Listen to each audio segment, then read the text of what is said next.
I really need to let this out. I can't bear to live with what happened that night anymore. Every time I close my eyes, I can see the death in her eyes and the malice in his. I had just recently moved out to Scotland with my fiancée. We had moved to a beautiful town in the north called Elgin. We were 2 weeks in. Everything was going well. We had just settled in fine. We thought we were going to live a long, happy life here. Oh, how wrong we were. On the third week, strange things started to happen to us. On one night that would change our lives, my fiancée received a phone call at 4 a.m. A strange time for anyone to receive a phone call. She looked up, blinded by the light on her mobile, and answered with a tired hello. This was followed by more hellos, and then she hung up. She said she could only hear a very faint screaming noise in the background of the phone. Unsettled, she turned her phone off so that she would not receive a phone call. 5 minutes after the phone call, I received a phone call. This time there was just pure static we could hear, with laughing in the background. I immediately got very angry at this disturbing little game someone was playing with us. I cursed and told them to stop phoning. After that, the static stopped, and all that was heard was a huge bang on the front door. We both jumped. She clutched onto me, crying, terrified. I told her everything was going to be all right.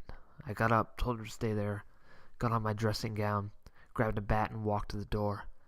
I pulled the curtain, covering the window on the door to find a message. The message read, "You shouldn't have left her alone."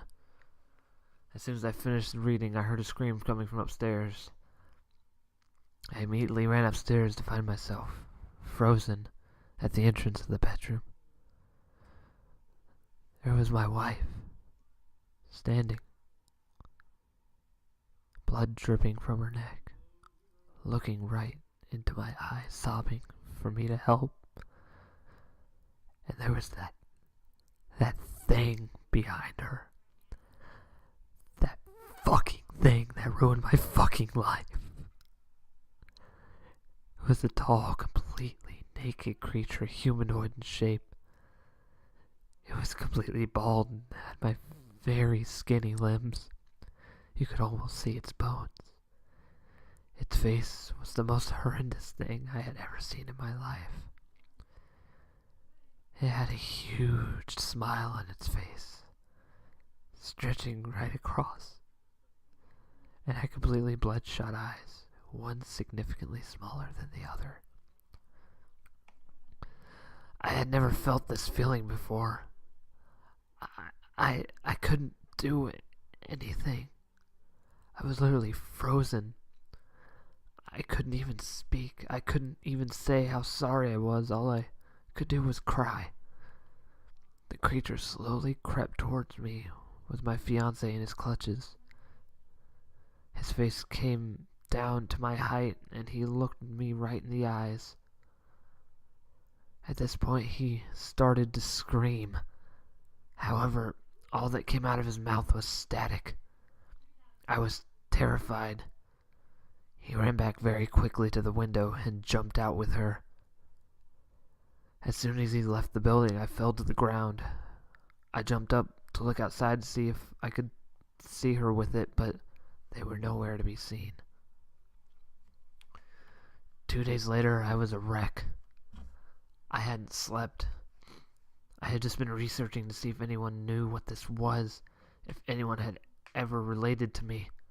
I had filed a missing persons report in the local police station, who was extensively investigating the disappearance. Nobody had ever heard of this thing that I had seen. A month had gone by, nothing had happened. I hadn't been working, I had barely slept, I could barely live anymore.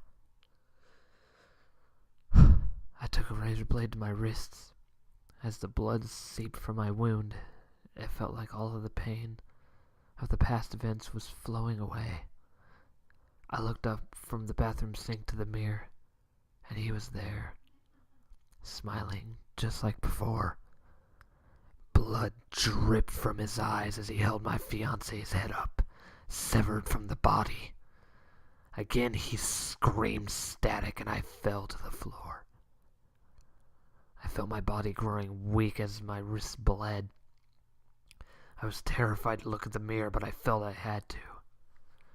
As I slowly rose from the ground, my reflection matched his. I was looking right into his eyes, where my eyes should have been, where my body should have been. I slowly raised my hand, and in the reflection I was holding her head. As I looked to my right hand, there it was. I was holding my wife's head. I screamed and dropped it, but my screams were static. As the blood began running thick and black, I knew I was coming close to the end. I felt my body getting cold. Surely I couldn't have killed my fiancé. Surely not. I fell asleep. I woke up in a hospital bed, confused, wrists bandaged. As I woke, 2 policemen walked in the room and told me they had some questions for me. They told me her head was found in my house and I was not going to be going anywhere for a while. They told me to rest and that they would come back later. As they walked out of the room, one of them turned around and said, "Oh, and one last thing." His mouth then opened incredibly wide, and the only sound that filled the room was pure static.